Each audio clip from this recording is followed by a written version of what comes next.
Hello all. So today we have with us Shivang Srivastav, who has secured All India rank 102, and Rajiv Agarwal, who has secured All India rank 103. So it is a coincidence that we have 102 rank and 103 rank in the house, and they met yesterday only, and they are both from geography optional and student of guidance IAS.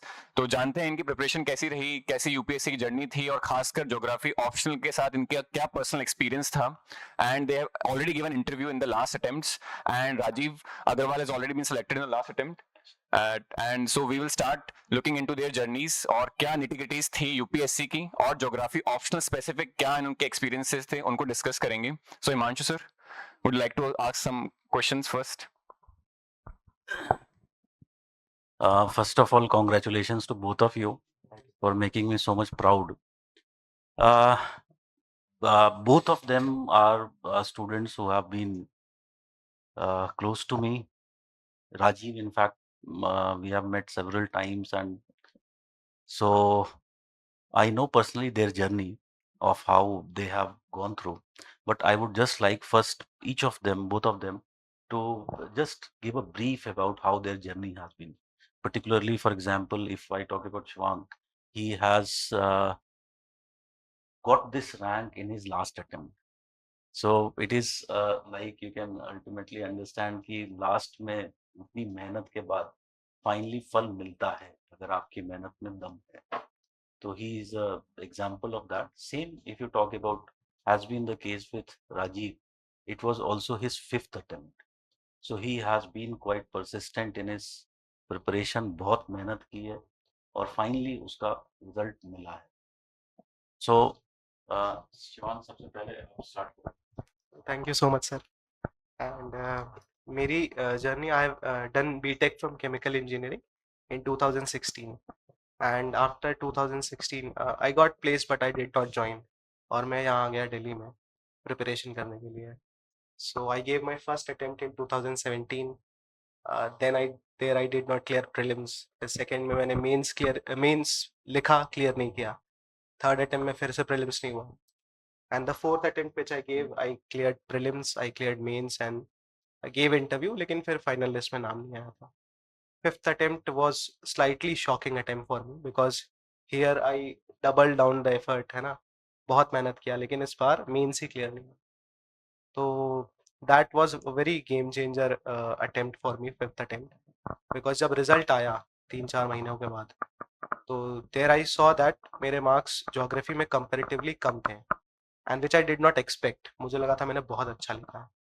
So initial तो यही होता है कि शायद marks नहीं मिल रहे है ना, marks देना नहीं चाह रहा सामने वाला, ठीक है, लेकिन with time you have to introspect, and I did that as well. So I felt that there is something which is lacking in my whole approach since the starting when it comes to geography.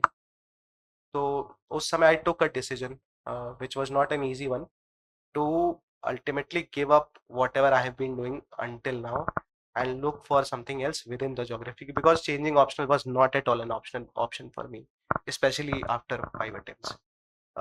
So then so one of my friend recommended 500 plus classes.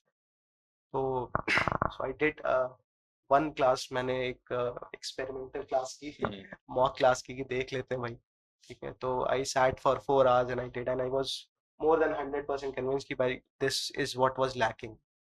So after that the journey was smooth, ठीक है. वो 3 महीने होते हैं 500 plus class के, तो जैसा जैसा आपने गाइड किया मैंने वही चीजें की, है ना. क्लास करना और नोट्स बनाना, रिवीजन करना, 7 रिविजन्स का जो प्लान है, and then ultimately everything came out very smoothly. और टेस्ट रेगुलरली दो. फाइनल जो मैंने टेस्ट लिखा, जो जीएस पेपर 1-2, तो it was nothing, I mean ऐसा नहीं लग रहा था कुछ स्पेशल है, कोई एग्जाम लिखने बैठा है, ऐसा लग रहा मॉक टेस्ट पेपर ही लिखने बैठा है. तो बस that's how it ended beautifully. The journey was slightly long and tough. All's good. It meant to be that way. Yes. Rajeev sir से पूछते हैं कि Rajeev, how was your experience? और he has done 500 plus at least 4 time I guess, और काफी सारा जो test, बहुत सारे टेस्ट लिखे हैं, बहुत सारे आंसर कॉपीज हैं which will be sharing shortly. तो राजीव से पूछते हैं what was his personal journey in UPSC? Thank you, sir. Sir, I completed my BSc and MSc in 2015, and after that, I was placed in TCS, but I did not join. That same year, I got job as probationary officer in State Bank of India, and since 2015 to 19, I worked in State Bank of India, and two of my friends pushed me into this civil services journey. I had not planned for this. I'm grateful to them, not just happy. So after that, I came here. I enrolled in some course, took a optional from there. I did not know about guidance that time. So in my first two prelims, 19 and 20, that were my first attempt in 19. I could not clear the prelims exam. In my third attempt, I missed my interview call by 1 mark. In 22 attempts, that was my fourth attempt. I got I secured 269th rank, and I was allocated to IRS income tax that year. And one of the most important thing in my selection was geography itself, not as an optional itself. I was also benefited in paper one particularly. I got very high marks compared to other candidates that year. And in my fifth attempt, I've secured 103 rank, and I'm expecting also good marks this year also. And I'm grateful to sir for that. Uh, and rest, sir. Let's keep the conversation in English. It is good for everyone.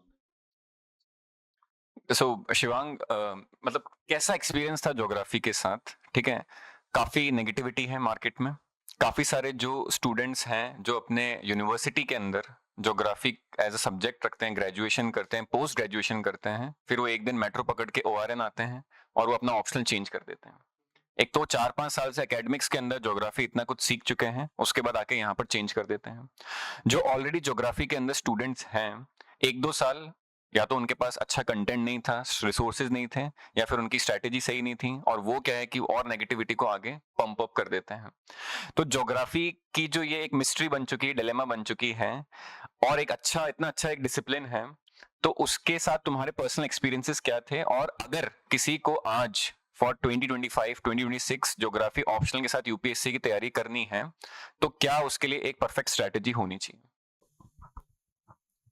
To start with the discipline itself. देखो, मैंने भी बहुत failures face किए हैं geography के साथ ही, but still I would say that I do not dislike the discipline.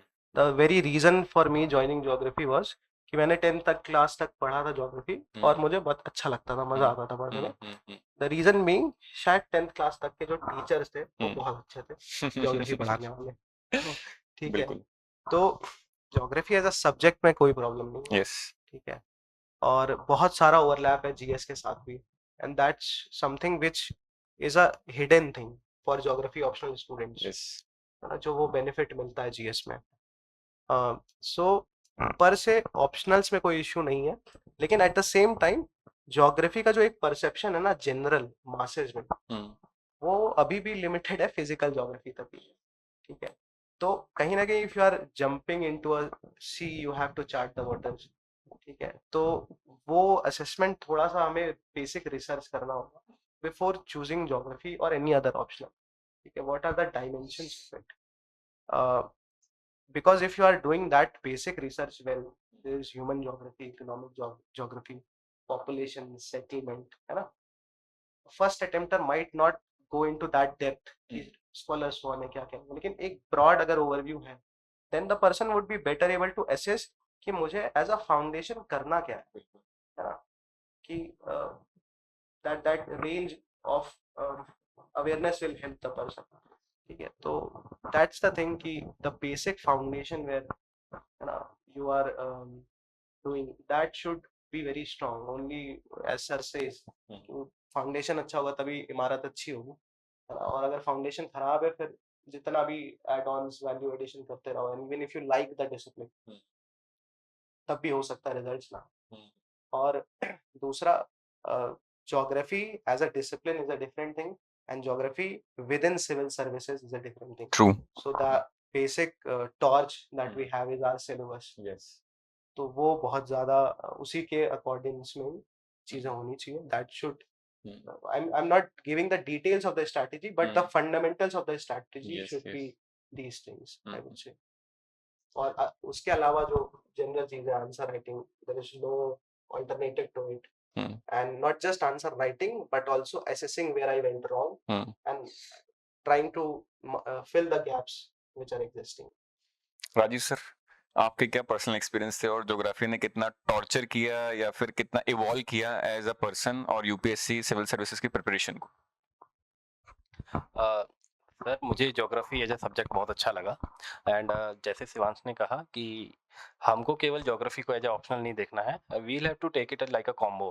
हमें GS1 GS3 और जो ओवरऑल बेनिफिट होता है वो देखना पड़ेगा सर। 100 मार्क्स का हम GS1 में देखें, GS3 में अराउंड 30-40 मार्क्स का ओवरलैप होता है and apart from that sir, lot of things which are in newspapers they can be asked in interviews also, which are related to India itself. So I liked it as a subject sir very much. And जैसा sir कहते थे हम research करने नहीं बैठे हैं और जितना एग्जाम निकालने के लिए है उतना सर प्रोवाइड कराते हैं।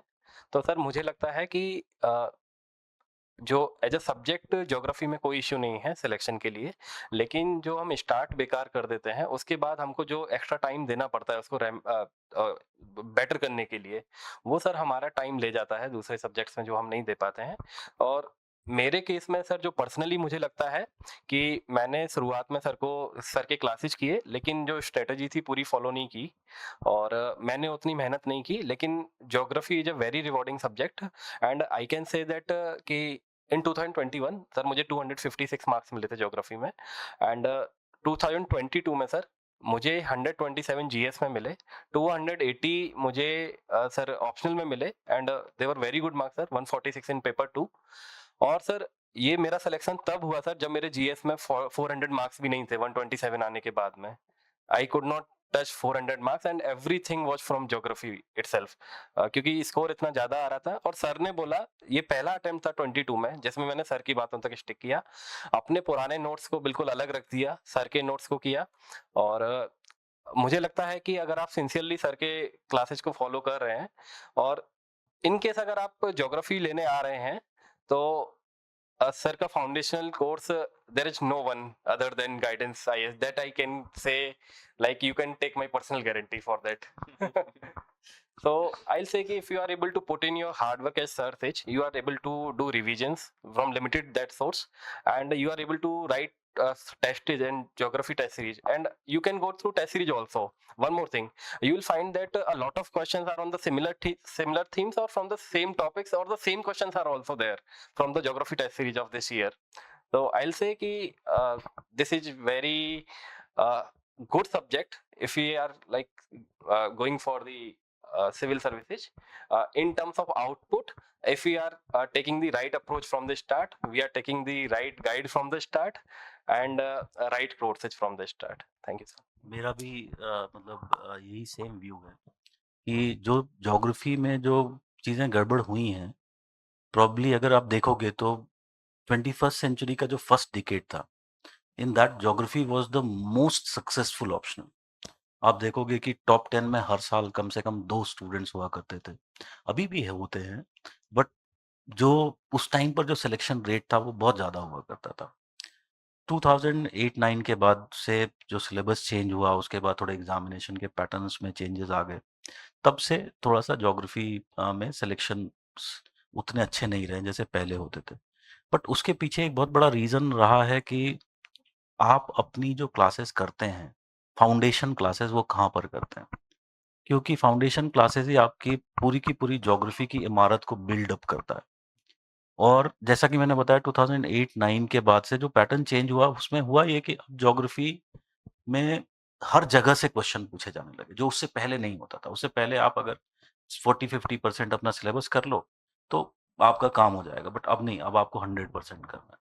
और ज़्यादातर क्लासेस जो होती हैं, वो जो ज्योग्राफी पढ़ाते हैं, वो थोड़ा-सा जीएस लेवल का पढ़ाते हैं और कवरेज भी जो होता है, वो पूरा नहीं होता है। क्योंकि जैसा अभी हम थोड़ी देर पहले भी बात कर रहे थे कि geography is a discipline which is very diverse, ठीक है? बहुत ज़्यादा मल्टी डायमेंशनल है।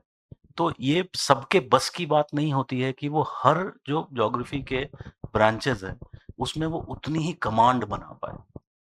तो इस वजह से मुझे लगता है कि फाउंडेशन एक ऐसी जगह है जहाँ पर वो बिगाड़ता है और बनाता है। तो अगर आपने फाउंडेशन सही किया है तो देन डेफिनेटली ज्योग्राफी आपके लिए बहुत अच्छा ऑप्शन होगा। थोड़ा आगे फर्दर डिस्कस करते हैं। Both of them have their fifth and six attempt, तो बहुत लॉन्ग जर्नी है, 6 to 7 years और may be more than that. ठीक है, तो इतना लंबा जो टाइम था उसमें एक तो पर्सनली खुद को कैसे मोटिवेट रखा, जो पर्सनल चैलेंजेस आए उनसे कैसे नेविगेट किया। And Shivang was also doing evaluation work at vision IAS, so he was also getting some sort of another answer writing neck बोल सकते हैं। जब हम आंसर राइटिंग के अंदर कॉपीज चेक करते हैं तो हमें एक नया क्या है कि एनलाइटमेंट होता है। ठीक है, तो उसकी बात भी करेंगे हम। बट जो पर्सनल जर्नीज रही थी और उसके अंदर जो एक फेजेस ऑफ फ्रस्ट्रेशन डिप्रेशन आते हैं उनके थ्रू कैसे नेविगेट किया अपने आप को, so I want to ask both of you. Sir I think शायद हर इंसान का एक अपना खुद का डिफरेंट अप्रोच हो सकता है how to deal with disappointment, failure in life. तो मैं अगर कहूँ तो for me whenever such a thing happens, let's say you give exam, you did not clear it, so for 1 week don't take decisions regarding anything and try to do what you like. For example, मैं तो घूमने निकल रहा था, ठीक है, Rishikesh, Kathmandu, and क्योंकि उसमें ये भी होता है ना, ज्योग्राफी का पार्ट है ह्यूमन ज्योग्राफी, तो उसमें ये है कि whenever you come across a culture which is very different from your daily mundane life, एक बहुत डिफरेंट पर्सपेक्टिव मिलता है कि दुनिया और भी बड़ी है, ठीक है, वो उस करोल बाग और मुखर्जी नगर में सीमित नहीं है। तो अल्टीमेटली देखो बहुत चीज है स्ट्रेस के लिए, डेली बेसिस पे आप एक्सरसाइज कर सकते हो, मेडिटेशन, लेकिन आई थिंक जो फंडामेंटल पर्सपेक्टिव अबाउट लाइफ है ना, वो फेलियर्स शेप करते हैं और वही पर्सपेक्टिव्स फेलियर से डील करने में भी हेल्प करते हैं। Very good. तो वो पर्सपेक्टिव इवॉल्व होना भी I think part of not UPSC, part of life है। Rajiv, what about you? Sir, I was a working candidate throughout all of my 5 attempts, and I was working as Naib Tahsildar in government of Uttar Pradesh. So I had a very limited time, sir, for these things. Yes, So first thing was I had maintained like I programmed myself to study for at least 4 hours in weekdays, and on Sundays I used to study 7 to 8 hours. And sir, after every failure, I used to think that I have not given my that hard work or a strategy did not work. I did not try to blame anybody, and I knew that things were lacking in my results, in my outcomes were on me itself, not on the like I did not read, the strategy was not good, I did not selected like good content. Sir, I picked up every yellow that sheet of paper, sir, from the ORN market, and brought it through courier to sir myself, and I limited, sir, my resources. And after that my strategy was that limiting everything, sir. I limited my optional totally to such Guidance IAS. I wrote only one test series at Guidance IAS, and in the syllabus also, sir, I tried to focus on 80% of syllabus, and I was like that ki whatever topic I am able to understand with minimum efforts, I'll be learning that at mastery level, and whatever I'm not able to understand with more efforts, I will not be doing that thing at all. So, sir, my strategy focused purely on the sir 2080 rule. We can say that. So it has benefited me well, sir. And over the time, sir, I'm grateful to God that He has given His blessings to me over the time.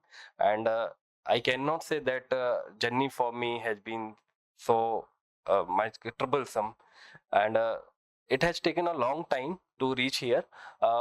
But compared to my efforts, I have sir given commensurate results, sir.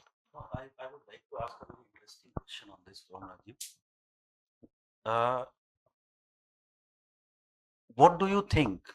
Because as you told me that told just now that the journey has not been so much problematic. So what do you think about the issue in UPSC about having a plan B? Because I think that having a job kind of gave you a security, a balance of mind, and very important thing which you said, that 80-20 rule. Because if suppose I am someone who is unemployed, okay, I will always tend to go for maximum ideal, because मेरे को नौकरी चाहिए भाई किसी भी हालत में, ठीक है, तो मैं वो रिस्क लेने की स्थिति में नहीं हूं कि वो 80-20 का रिस्क ले पाऊं। मैं कोशिश करूंगा कि मैं पूरा 100 ही कर लूँ, Yes, sir. और वो फिर प्रिपरेशन जो है आइडियल की तरफ चली जाती है और वो डीरेल हो जाती है. Yes, sir. So what do you think about this issue of having a plan B? Sir, I'm very certain, sir, that this plan B, which job I was having, it helped me a lot as a person. Uh, Sir, it forced me to prioritize things. I cannot go like a regular candidate. That I don't have like 8 hours, 10 hours with me. First of thing, we see lot of material, so we have to limit that. We have to limit the test series also, sir. We have to find out the best resources with us, and even if we see any subject, be it optional or GS, if we go through the themes of the paper, they are recurring themes in the paper, you will get, sir, most of the themes from the 70-80% paper, 70-80% syllabus. And sir, and those themes are so much recurring that almost all the paper can be done. And you can get at least your name in the holy PDF, we can say. So sir, that helped me a lot. And sir, one more thing was there. My job was a like very hectic job and public oriented. So it helped me in the sense that I had financial security with the job itself. And one more thing, that when I got failures, so I was with the people, among the people. So and I used to go to these fields, etc. That was my job, part of my job. But I used to like make it more happening, and I feel, sir, that failures make officers more empathetic in their official workings. It brings humility, which we carry on throughout your life, sir. So it was a blessing in disguise कि if you are working aspirant तो वो कहीं ना कहीं blessing in disguise भी रहती है कि हमारे पास टाइम ही उतना होता है कि हम important चीज़ों पे ही फोकस करते हैं और रबिश को क्या है कि इंक्लूड नहीं करते हैं अपनी प्रिपरेशन में. चीज मैं हमेशा समझाने की कोशिश करता हूँ, because every day we get students asking this kind of career counselling की. जैसे अभी कुछ दिन पहले we were taking one seminar, so one of the students ask की should I go for my masters in JNU और ultimately I should just prepare for UPSC. तो I always say कि हमेशा एक प्लान बी रखना एक अच्छा option है, बिकॉज इस एग्जाम में इतनी ज़्यादा अनसर्टेनिटीज़ हैं, और ये जो बहुत सारी अनसर्टेनिटीज़ हैं वो हमारे पे डिपेंड नहीं करती हैं, they are some outer forces also. So वो हम कंट्रोल नहीं कर सकते हैं, तो हम गारंटी नहीं दे सकते हैं हम कितनी भी मेहनत कर लें कि हमारा सिलेक्शन हो ही जाएगा. ठीक है, तो ऐसे में अगर हमारे पास प्लान बी है तो हमेशा वो आपके दिमाग को, आपकी अप्रोच को, हर चीज़ को बैलेंस रखता है. तो definitely always I advise and plan B हमेशा रखना चाहिए. और दूसरी बात, जो जॉब करने वाले स्टूडेंट्स हैं डेफिनेटली अचीव कर सकते हैं अगर आपने अपने प्लान को सही बनाया है तो, अपनी जो टाइम और स्पेस की जो लिमिटेशंस हैं उसके हिसाब से. वन मोर क्वेश्चन मैं जो पूछना चाहूंगा कि एक यूपीएससी के लिए करेक्ट मोटिवेशन क्या होना चाहिए, क्योंकि जो प्री कोविड टाइम्स में मोटिवेशन था स्टूडेंट्स का उसमें भी कई सारे डाइवर्सिटी थी मगर एक अच्छा मोटिवेशन हुआ करता था स्टूडेंट्स के पास. अभी जो रीसेंट टाइम्स में स्टूडेंट्स आ रहे हैं इनके पास बहुत ही क्विक फिक्स टाइप सा मोटिवेशन है, या तो ओवरनाइट मोटिवेशन मिला है कहीं से यूट्यूब के वीडियोस से, रील्स के थ्रू, और यूपीएससी में लैंड हो गए हैं. रियलिटी नहीं पता है कि यूपीएससी एग्जाम के अंदर जो हार्डवर्क है, जितना परसिस्टेंस लगाना है, उतना ही जॉब के बाद 10x और है. ठीक है, तो एक रियलिटी से जो डिटैचमेंट है और एक जो ग्लैमराइजेशन है यूपीएससी एज अ जॉब का, तो एक correct motivation, what was your motivation, और एक करेक्ट मोटिवेशन क्या होना चाहिए ताकि हम क्या है कि अगर हमारी जर्नी लॉन्ग भी हो जाती है तो उसमें हम क्या है कि प्रॉपर्ली क्या है कि मोटिवेटेड रहें पूरे प्रोसेस में. इसमें जैसे ना जो आपने इनिशियली कहा, there are multiplicity of sources of motivation as of now. ठीक है, तो और जितना भी एक्सटर्नल मोटिवेशन है it will only last for a very short while. ठीक है, तो for a long term motivation I think उस प्रोसेस में जितना आप इन्वॉल्व हो रहे हो, ठीक है, for example let's say for a person who is trying to be part of this preparation, first of all what a civil servant is expected to do if you become an IAS officer, what a career civil servant look like, उसमें जितना basic research होगा वो करना चाहिए. और secondly जो exam process है उसमें भी इन्वॉल्वमेंट है ना, going through the syllabus, going through the basic content which one has to prepare, previous year questions, year long जितना इन्वॉल्वमेंट ज्यादा होगा rather than the external motivation. ठीक है, वो इन्वॉल्वमेंट अपने आप इंटेंट अपने अंदर जनरेट करेगा ना. Even I think even in cases of failure, na, this is a very strange thing which I have noticed with exam. It even strengthens more your resolve to further improve yourself. Right? I mean, I have not. I don't think that this is true in any other field, but in case of UPSC it is true. ठीक है कि जहाँ आप fail हो गए तो वो एक it is a challenge also, you fail, है ना? तो फिर वो अगर that internal motivation is very strong, then you will try to take on that challenge head on. So that's the only reason that people tend to give so many attempts. Rajiv? Sir, my initial motivation, as I told you, I came in this field because of my two friends who had already exhausted their attempts. So it was kind of like I can say whatever they described to me at the time. But when I got here, I got in the state PCS in the first attempt, and I was the part of their basic administration. And I got to know that I have to work hard in the studies because even after you get selected, you have to give a lot of hours more than you require here to study. Second thing, my job was mostly people connected on the grassroots levels, and I felt that this is kind of a job which is kind of bouquet a person sees in a like his career opportunities, development perspective, which it provides to your personality, financial security, everything which you want to do as a human being while doing your professional life. This is a service which provides you that. So in my job in a limited capacity, there were instances that you feel very grateful to the god and the responsibility they have bestowed upon you, that you are able to serve people to some extent. There are small things which you can do for the people, and they are like these opportunities are not available in other jobs. So it makes me really motivated. And when people used to come and I was able to think myself as an administrator, and that thought that I can contribute more as a officer in the poor people's life, especially to whom nobody listens, that was my constant motivation throughout my career, sir.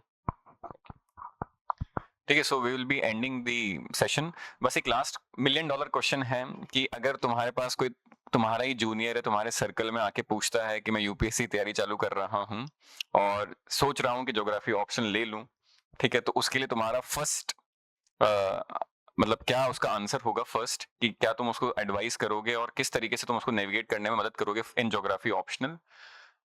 This was the last question. इससे and करते हैं. Sir मेरा कोई I will take like मेरा भाई ही है कोई, तो आई विल एडवाइज कि geography is a very good optional, लेकिन वो सर के नोट्स मार्केट में मिल जाते हैं, एक बार पढ़े.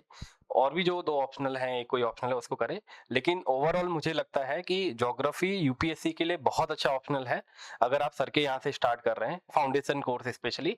And 500+ course is top notch course, you don't find anywhere in the India sir, in UPSC. So it benefits a lot in a lot of papers, and so if you are planning accordingly, it's a foundation classes, 500+ classes, and you are limiting yourself to the test series and you are making the required revisions, and you are able to replicate in the exam, I can assure you that you will be not regretting your choice for the optional, and it will be benefiting you in the all other phases of the exam also. So it is a very good optional, and a lot of students of sir have been scoring more than 300 for last many years. So as an optional, sir, it's a very good subject, I think. Sure. Fairly agree with Rajiv. I think geography optional में या subject में कोई problem नहीं है, ना ही marking scheme में भी कोई प्रॉब्लम है. मार्क्स इसलिए नहीं मिलते हैं क्योंकि हम लिखते नहीं है ढंग का, Very good. वो है बेसिक इशू, और वो रियलाइज करना होगा, है ना? अदरवाइज वो एक अपना ही विशियस साइकिल में रहेंगे. सो आई थिंक अगर if a new student is coming, I would से कि पहले तो ज्योग्राफी ऑप्शनल को आप समझो, और दूसरा जैसा कि राजीव ने कहा कि you have to do the basic research yourself, go out in the market and see whatever notes are there. And if you want my experience, तो मैंने भी around 6 attempt दिए हैं, तो my experience with geography is a very long term. What benefited me was of course sir's classes. After in the last 3 months जो मेरा mains था, तो उसमें जो भी सर ने बताया, ठीक है, फॉर एग्जांपल जो रिवीजन प्रोसेस था Hmm. 7 रिवीजन्स वाला, in fact I did not wayward, मैंने कोई valuation except for those 500 classes नहीं की, है ना। आपने वो एक केस स्टडीज वाला एक्सटर्नल वो मॉड्यूल, मुझे Compilation. समय ही नहीं मिला उन चीजों को देखने का। ठीक है, तो जो बेसिक वो 500 क्लास थी, 500 क्वेश्चन थे, उनका ही अराउंड 5 से 6 बार रिवीजन। सर ने 7 रिवीजन का प्लान बना था, बट मेरे से 5-6 बार वही बहुत है अपने आप में. हाँ, और फिर वो अल्टीमेटली एग्जाम के दौरान चीजें बहुत नेचुरली हुई। So I think if foundational classes अगर आपको करनी है, तो in my personal experience based on that, I would say go for Himanshu sir. ठीक है, so we will be ending this particular session. Himanshu sir कुछ बोलना है आपको? नहीं बस द थिंग इज कि हर चीज जब आप स्टार्ट करते हो, मेरे से अगर कोई पूछेगा यही क्वेश्चन, अगर तुम मुझसे पूछते हो, तो मैं उसको ये बोलूंगा कि सबसे जो पहली चीज है अपना ऑप्शन चूज करने में, वो इंटरेस्ट होना चाहिए और आपका एप्टीट्यूड होना चाहिए. These are the first most important parameters which are to be taken into account. अगर ये दोनों पैरामीटर्स हैं, तो then every optional if you talk about has equal chances of getting you selected in the examination. UPSC की तरफ से कोई biasness नहीं है. ठीक है, तो सबसे जो इम्पोर्टेंट चीज है वो इंटरेस्ट और एप्टीट्यूड. कई बार होता है, इसलिए मैं बोल रहा हूँ एप्टीट्यूड, मैं इसलिए बार बार वर्ड यूज कर रहा हूँ. कई बार ऐसा होता है कि कुछ स्टूडेंट्स आते हैं और उनको कुछ चीजों में दिक्कत होती है, जैसे फंडामेंटल जो ज्योग्राफी का एक एप्टीट्यूड चाहिए. जैसे कि कुछ बच्चों को डायग्राम एक बहुत ज्यादा कम्बरसम प्रोसेस लगता है. ठीक है, हालांकि मुझे लगता है कि अगर वो आप किसी तरह से मेहनत करके सीख लो, तो ओवरऑल आपकी यूपीएससी की प्रिपरेशन में, जीएस में, वो बहुत हेल्पफुल है, because it is simply a way of presentation. But कुछ लोगों के साथ है कि they are unable to cope up with that. तो वो जो बेसिक कुछ एप्टीट्यूड्स आपको लगता है कि नहीं है, आप एनसीईआरटीज पढ़ो, तो उससे आपको अंदाजा हो जाएगा कि what is the kind of aptitude you have. ठीक है, तो वो एक बहुत इंपॉर्टेंट पैरामीटर होना चाहिए. Then the second thing is, then you try to look for the most relevant source. ठीक है, क्योंकि जब हम चूज कर लेते हैं, कई बार हम सही रास्ता चूज भी कर लेते हैं, बट उस पर चलना कैसे है, वो अगर गड़बड़ हो गया तो then again there will be problems. ठीक है, तो वो सेकंड स्टेप पे आप चूज करो कि where you have to do. Unfortunately majority of students क्या करते हैं, यहाँ पर थोड़ा रिसर्च नहीं करते. ठीक है, आप जीएस की क्लासेस ज्वाइन कर लो विदाउट रिसर्च, वो चल जाता है, बिकॉज जीएस एक ऐसा डोमेन है जहां पर आप जनरल चीजें पूछी जाती हैं, और एक बंदा जो है वो खुद से भी पढ़ के जीएस के जो बुक्स हैं वो खुद से कर सकता है. बट जैसे ही आप ऑप्शनल में एंटर करते हो, तो ऑप्शनल एक थोड़ा टेक्निकल डोमेन हो जाता है, और वहां पर आप ये सोचो कि मैं खुद से सारी चीजें पढ़ के और खुद से कर लूंगा, ये थोड़ा सा मुश्किल बात हो जाती है. इसलिए ऑप्शनल की जब क्लासेस चूज करना फाउंडेशन के लिए या जो भी क्लासेस हों, तो वहां पर बहुत कॉशियस होना चाहिए और वहां पर रिसर्च करके क्लासेस को चूज करना चाहिए. और मुझे लगता है कि इसका सबसे बेस्ट तरीका ये होता है कि अगर आप suppose somehow you can come to ORN, और now there are availabilities even online, तो आप जो जो भी आप सपोज करो कि चूज करते हो कि ये 2 क्लासेस हैं, सपोज इनमें मुझे कंफ्यूजन है, तो उनके नोट्स मंगाओ और देख लो कि कहाँ पर ज्यादा बेटर है. ठीक है, तो obviously that is the area where you should look on. ठीक है, और बाकी both we will interact again. अभी तो मार्क्स भी नहीं आए हैं. पॉइंट मेरे को बोलना है. हाँ राज. सर डायग्राम वाले में आपने बोला, मेरी सर ड्राइंग बहुत गंदी है लेकिन मैंने फील किया है सर, 2 डायग्राम, एक इंडिया वाला और एक वर्ल्ड वाला, मैप थोड़ा सा भी सही सा बन जाता है, उसको पार्शियल बनाते हैं, पूरा बनाते हैं, उतने से भी सर काम चल जाता है. चला ही है. बिकॉज देखो, मैं बार बार ये बोलता हूँ कि डायग्राम्स में आपकी आर्टिस्टिक स्किल्स नहीं जज की जा रही है, वहां पर जज किया जा रहा है कि आपने जो इंफॉर्मेशन प्रेजेंट की है वो करेक्ट है या नहीं. ठीक है, that is what is being जज, because diagram is a way of communication, वो कम्युनिकेशन को इजी कर देता है. ठीक है, तो we will end this particular session and the mark sheets are still not out.